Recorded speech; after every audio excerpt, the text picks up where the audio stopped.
Hello. How are you? I will start because I want to give myself only 30 minutes to give my part one. Uh, as you all know, I'm Anne or Anita Jobs Maju, and I registered my company ADA. Anita 4Bs. Anita is my name, and the 4Bs are my kids. Karibu sana. I can see someone there. I will start what I want to say, and then maybe everyone will watch later. It's all about my testimony and where I've come from, because I didn't just come from, I have come from far, that is.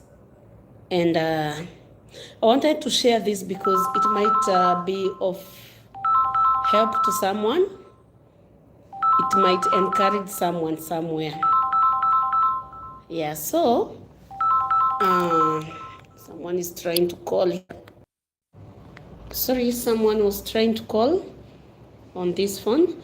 Okay, so I decided I will give my testimony in portions, and I'll be giving it 30 minutes, and I cut it from the 30th minute where itafikia.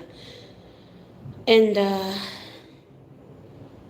usiwaiona mtu maybe uone kama Mungu amemfavor sana ama akafika mahali amefika kwa sababu yeye ni kama anapendelewa sana na Mungu, kwa sababu kila mtu akona wakati wake. You can say hi. I can see someone is somewhere there. You can say hi. You will listen. Also, you can ask me whatever you want to ask me. Yeah. So, myself, I have come from far. And those who know me knows my story. Especially 2017 moms and 2019 moms, because that's where my testimony lies. And before, not that I didn't have things that were happening in my life that I can give testimony to do with, but this time, hi Nelias Wanjiro, hi, how are you? Karibu sana. Stay with me here, please. Yeah, I just want to talk, even if there are no people here, I know they will watch later. Yeah, because this is something that I feel nasukumwa, I share and encourage someone. Karibu Nelias, let's be together. Yeah, so it happens that after every pregnancy, I'm on bed rest because of hypertension. And of course, being a single mom, Nelias, welcome. Being a single mom, being the one who is being looked up to by the kids, it makes things very difficult. And I have been in so many tough times. And of course, I want to tell those who always tell single ladies, ati wewe huna bwana na nikuzaa tu unazaa. Take care. Because you don't know my vow to God. You don't know what I said those back years about myself and my life. And there are these things that we do, said, kama hatujui what will happen later in life. And I had made this a vow. Of course, si ati nilifanya mambo ingine kama sijui kenye ninafanya. I wanted kids, and when I was hurt in 2019, I decided I don't want to get married. And okay, it was a bad decision, and out of anger and out of being hurt of the heart. And I decided I will give birth to kids, and I don't want to get married. And that is what led to me having pregnancies wakati sina mtu mwenye ananiangalia, and it led to hypertension that led to bed rest from 4th month to giving birth. And this is where my testimony lies, because I've had tough times, so tough times mpaka kulala njaa. At least 2017 it wasn't that tough, but until when I gave birth and it was time to go back to work, and I was sent to MP-SHA where I was on probation and the salary was so low. And of course, the amount that I was paid was for, it's like unalipa nyumba, unalipa msichana wa kazi na inaisha. Na ni hiyo siku imeisha and you have another 1 month. It was tough for me and I had to resign. And after that, it happened that a year later, I was pregnant again. Wale wakuuliza mtu wewe unajua mashida uko nazo na bado unazaa. Don't judge someone and you don't know the story behind. Never judge. Never judge.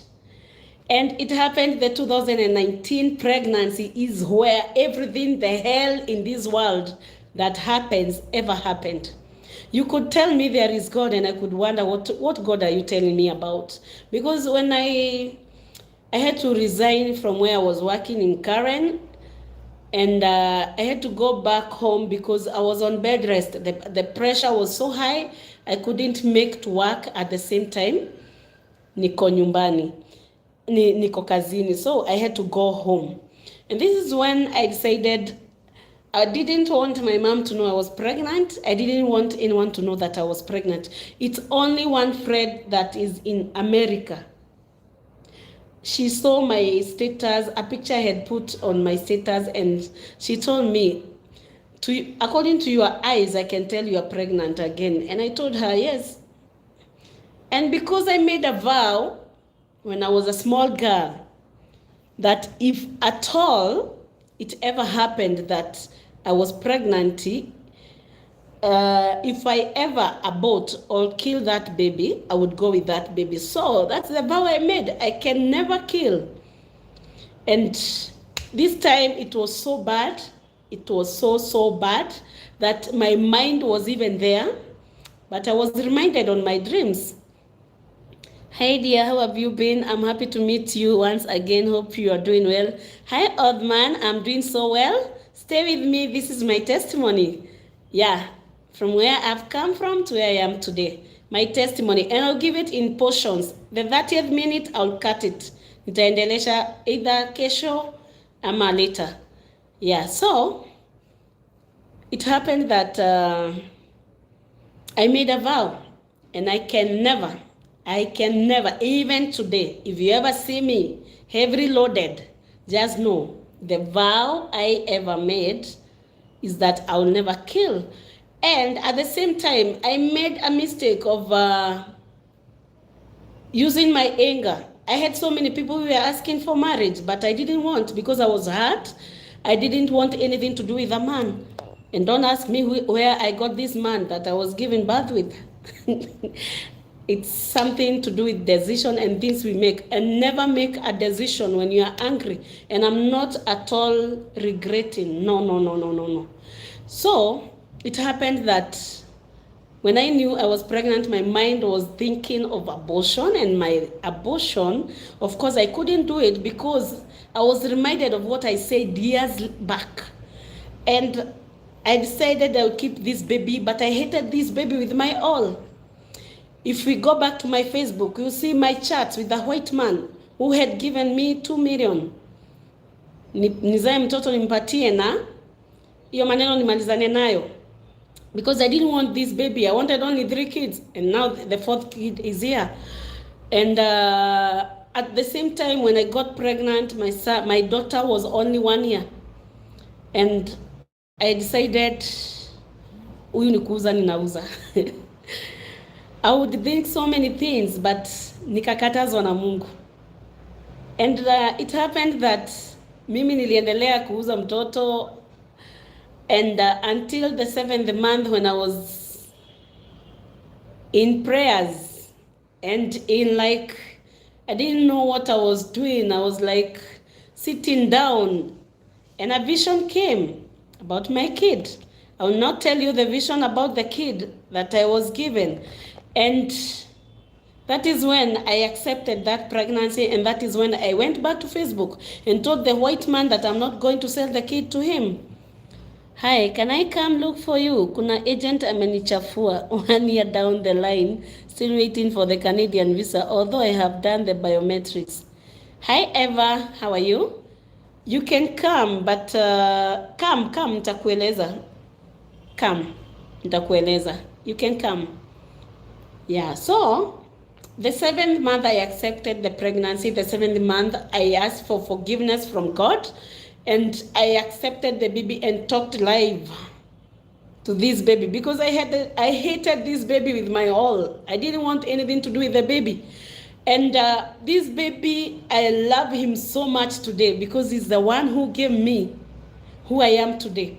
He's the one who drew me closer to God. He's the one who carries my testimony. And I want to talk to someone there who is going maybe through a rough time, and maybe you are cursing everything. It may be that you are going through something because God wants to use that something to make it a testimony that will be seen by many. Like now, if at all the people who knows me from 2019 and 2017 can come here, then can give my testimony more than can give, because they know me in and out. I would post on Facebook asking for food, and people would call me a con. If you can go to Facebook, you'll see my chats, of course. You will see. And people would think that I was trying to steal from them. I was trying to maybe ask for money that I wanted to use from somewhere else, for something else. And it's all because of, I didn't have, sikuwa na ile, nashidwa ile wadi nitatumia. Nilikuwa nimekosa namna kabla niende nikajitoe kule Facebook na nianze kuomba. It is there. If you can check on Wadla, I think I remember only Wadrast. Those 2020s, you can see me asking for food there. And people would call me a con, people would call me so many names. Tumekuzoea kila siku na the same story. But I thank God I am here today. That is why I always tell that with everything on any desert that you are going through right now, there is a story for tomorrow. And never at any time ukaangalia mtu umdharau, because that same God who has blessed you can bless that person. Because there are so many people who would even hear others want to help me, and they are like, huyu mtu anakuanga na wakulia vako, hana ako nazo ni kujifanya. Oh my, you are God sent. Thank you, Nelias. Good morning, dear. Good morning, Lily. How are you? Lily Mushoki, how are you? Yeah, and it happened that nilijulikana na wengi, hakuna mtu hakuwa ananijua. And I remember how my salvation came. It was not through a call of me kujisikilia. It was something that was used by two people. And that was the doctor that treated my son when he started convulsing, and a mad person. I remember I used to stay at a place called Ekatano on your way to Limuru. Na nilikuwa nimechapa sana because of depression. I could wear torn clothes like a mad person. Because when you are in depression, there is nothing you see big. Kuna kitu unaonanga kubwa. I would wear deras that we are all torn here. Unaona karibu uone ile ya ndani. And that was not a big thing to me because I was used to everything. Must to see rejection, everything. But what I want to tell you today, there is God of another chance. There is God who blesses. It was a whole year 2019 from I went for bed rest from April that year, and until July or June mwisho mambo haikuwa mbaya kwangu. I used to take the list I had, and from there things got worse. On getting to maternity, I didn't have anything. I left my kids with a stranger because I had moved from Nairobi because I could see Nairobi like doing inaniletea nooks. I had gone to Naivasha where nobody knew me. And I went to the hospital. Nikaacha watoto wangu na someone I knew anaatiangwa watoto unamlipa kakitu. I didn't have anything to pay that lady. Na nimeenda maternity. My mom didn't know I was pregnant. Nobody knew I was pregnant unless someone aliniona by bad luck. Of which, like my cousin, she met me in Naivasha, akuniongelesha. She told me she saw me looking like a desperate person kwa stage, lakini aliona I was pregnant. So wale walijua niko nayo walikuwa najua ni ile yani nahitaji kazi dada. Ilham, how are you? Where do you want this job? And it happened that after I went to the hospital, singepata mtoto kwa sababu sikuwa na ile baraka ya kufugulishwa na mzazi. After 3 days and I was in real labor, it went back to 0. And I had to call mom and ask her for blessings na kunifugulisha. And it happened, nikapata mtoto. And after I gave birth to the kid, there is one prayer I made because I didn't have food at home, I didn't have anything. One thing I asked God for is a miracle. Because I knew I was going home, I was weak, and I didn't have anything at home to even cook for the kids. But Mungu alikuja na njia zake, nikapata kwanza pesa ya kupea yule niliachia watoto. Na akanipea mtu mwenye alishikwa tu na ile kusema mimi lazima nikuje nikuangalie hospitali. Faith, God bless you wherever you are. You never knew my story that time. You never knew what I was going through. You never knew I didn't have food. You never knew that I was going through something because I used to show everyone in Naivasha that I was okay. And God used you ukapika chakula yenye ingetutosha na watoto wangu mpaka jioni. Mungu akubariki mahali huko. Mungu akubariki. And I bless God because he always sent people to come through for me. Ilham, ila mimi ni Mtanzania. Nahitaji kazi Canada. Unaweza kuja Lily because I have gotten so many Tanzanians in my office, they come all the way. Unaweza kuja. Ndio niweze kukuelezea. I don't deal with the work visa, Ilham. I deal with the visitor business visa. I always want to clarify this. I deal with the visitor business visa. Yeah.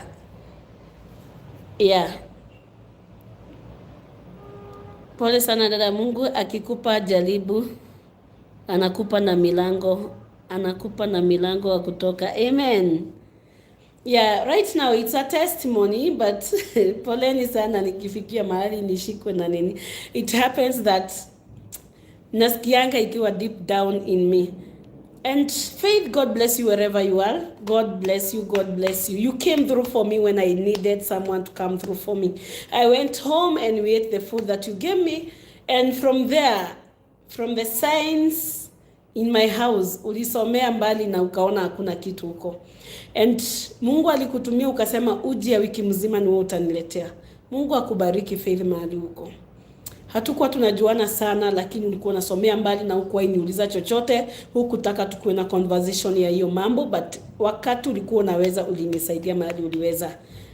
2019 moms, God bless you. Parental group, God bless you. First Canadian woman, God bless you. You all stood with me. God bless you. God bless you. God bless you. Niko Oman, siwezi kuja dada. Je, naweza kuongea na wewe WhatsApp? Yes, you can. You can. Yes, you can. You can. And God bless you. God bless you. God bless you. Street woman, God bless you. You all stood with me when I really needed that help. Mungu awabariki sana na wazidishie. Msiwahi kosa. Kuna wale kwa zile groups walikuwa against, but kuna wale walisimama na mimi bila kutaka kujua kama nadanganya ama sidanganyi. Kuna wale walijitolea wakakuja mpaka mahali nilikuwa nakana, wakaona ile mambo nilikuwa napitia. Mungu awabariki sana. Wakati naomba ukuwa na wakati wa kuwaombea sana. Mungu awakumbuke na msiwahi kosa. Yule Mungu ambaye ubariki awape kila siku. Ilham, my number is 0714 0714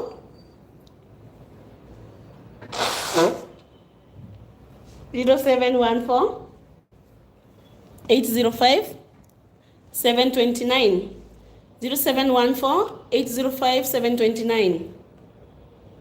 And I wanted to tell you, when I was breastfeeding, God used miracles, because I couldn't even have milk for my kid to suck because of stress.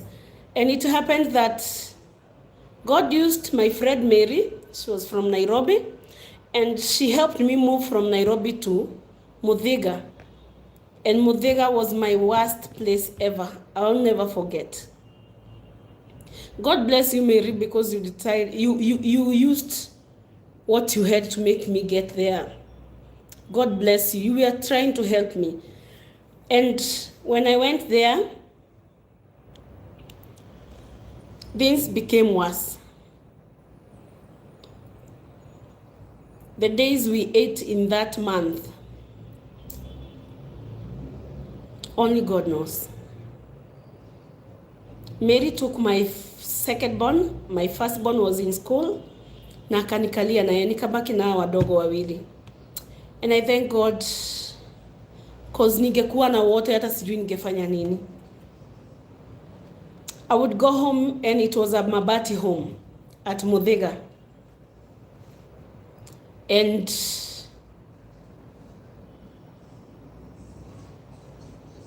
my daughter would always ask for food because hata kazini hakuna kitu amekula. And because I knew my neighbors would hear what she was saying, I would ask for her to come. Aingie kwa bed, nimpatie matiti, avurute mpaka alale. And that is where tulikuwa tumefikia that time. Akilala najua kesho yake imefika. I would organisha sufuria for people to hear ati kuna pikwa. And there was nothing to be cooked. Nagoganisha, navuruta kasichana pole pole, ukikapatia matiti kakivuruta kidogo, and there was nothing. Najipata amelala juu amechoka juu ya siku mzima. Ilham 0714 805 729 0714. Nadias, don't cry, you'll make me cry. It's now a testimony. 0714 805 729. Nelias,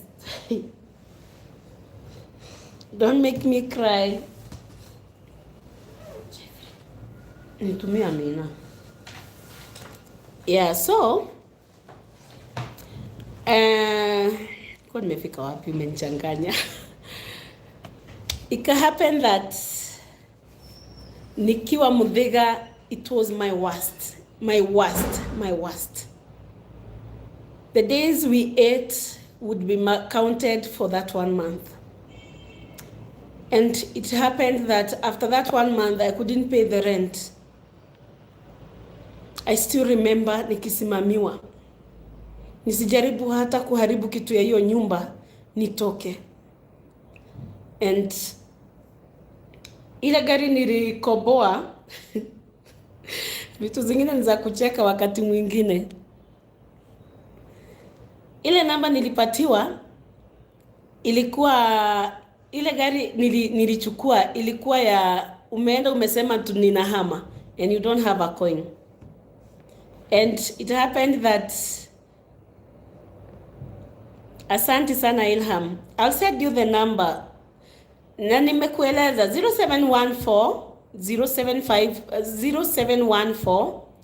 805 729 ama 0714 805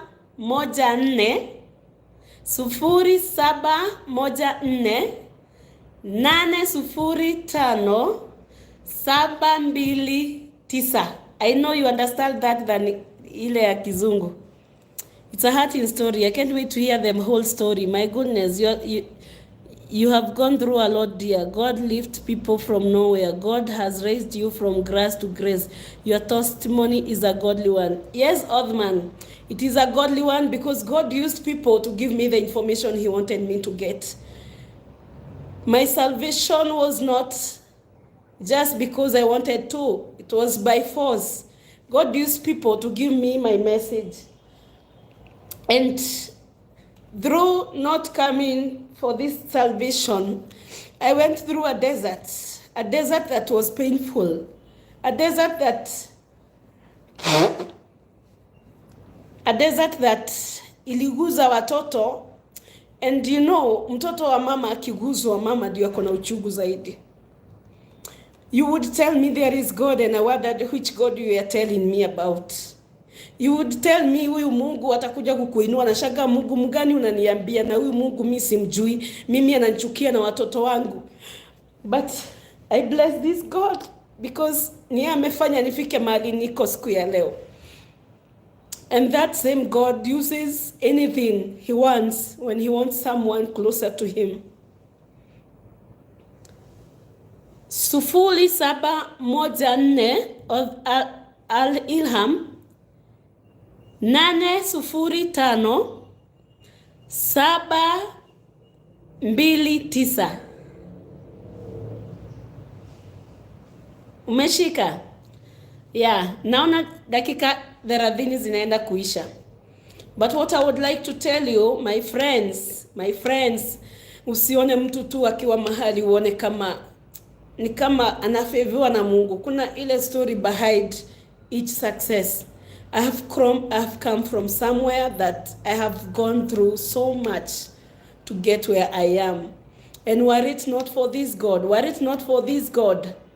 I wouldn't be here today. I wouldn't be where I am today.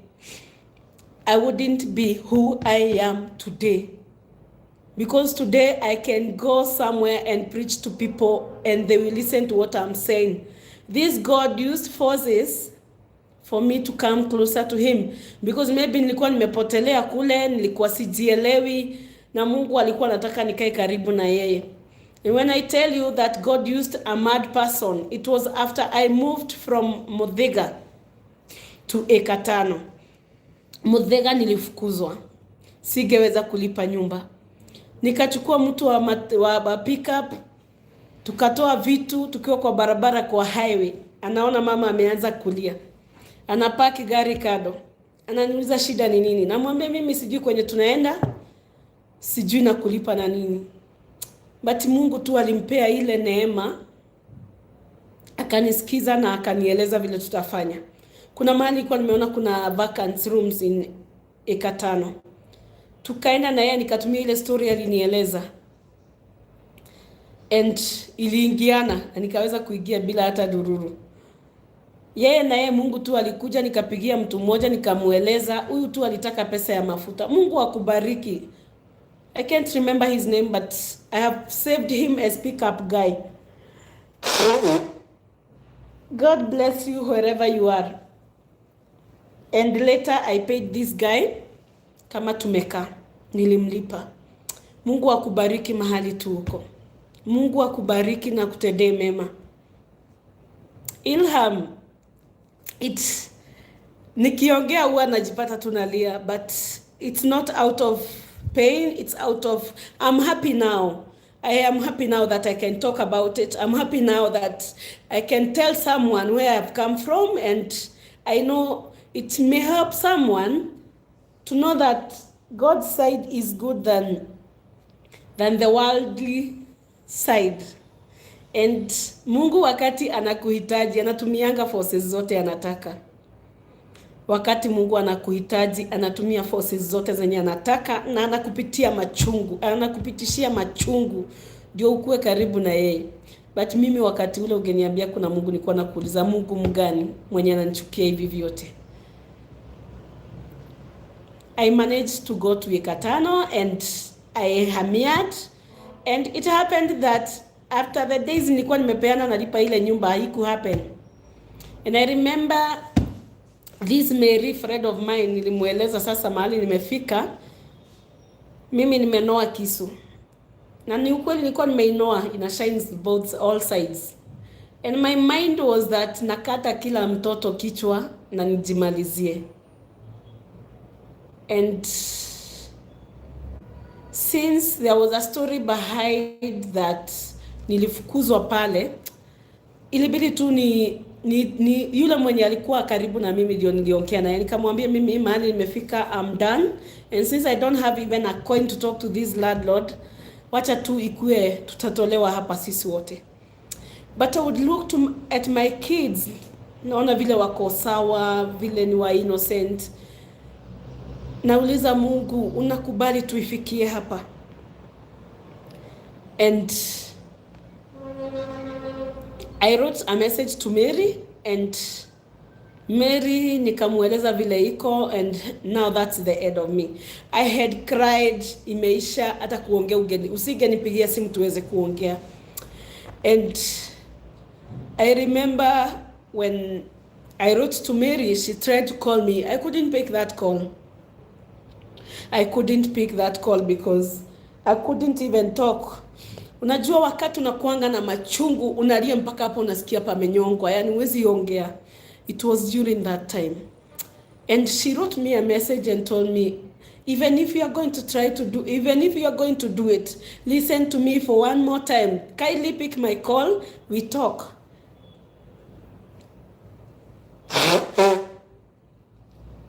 I had already tied my kids with a shuka, and I lied to them that we were playing a game. Kijana mkubwa was second born, he was only 6 years that time, na kasichana kalikuwa kanaelekea miaka 2, na sasa haka kadogo hako nilijua tutasumbuana. Nilikuwa nimewatai already and I was ready for it. Sikutaka nini ikuwe ni ile ya tuvurugane mpaka neighbors wasikie. But Mungu alikuja na akafanya jambo. Mary called me wakati nichukua hiyo simu, akanieleza what I will do, I'll talk to your landlord, kesho nakuja kulipa hiyo nyumba. And the deposit was 3,000 and the balance was the deposit was 3,000 and the rent was 3,000. So I needed 6,000. And God bless Mary wherever she is. When she talked to me na kuniambia, angalia vile umebarikiwa na watoto warembo, angalia vile umebarikiwa na watoto wazuri, unataka kuwamalizia life yao kwa nini? And that is when I decided, kwanza sitawaani rap mpaka nisikie, because landlord would come to the door akiwa mlevi, anatukana na vile vyote anataka. And I thank God because Mary came through for me. She talked with the landlord na akatukanwa, of course. Aliyebua umalaya hatukuwa na huyo landlord, ndio tulikuja kumletea kwa plot yake, but she came through and she helped me na akanilipia ile nyumba. Na siku hii ingine akakuja mpaka kwangu na akaacha ameninunulia chakula ya 1,000. Mungu akubariki mahali uko Mary. I have never forgotten. When I pray, I always remember you. And may God always enlarge you, because you came at the right time and when I was ready to end it. When I had umemalizana landlord, that's when I untied my kids. The knife was ready, I was ready to feel that pain. Because lazima ningejistab mpaka nikufe, sikutaka nibaki vile nitaachwa nikikesi history. But Mungu ni mzuri, ali come through. Nitafikisha hapo, nitawaeleza zaidi mambo ya kupatana na mwenda wazimu, kupatana na daktari, kupatana na kufika mahali nilifika mpaka nifikie mahali niko. It may take 3 parts, but this is my first part of my testimony. God bless you. Have a good day. Mbarikiwe sana. Bye bye. Sikutaka ipitie 30 minutes. Ipitishe 30 minutes. God bless you. Bye bye.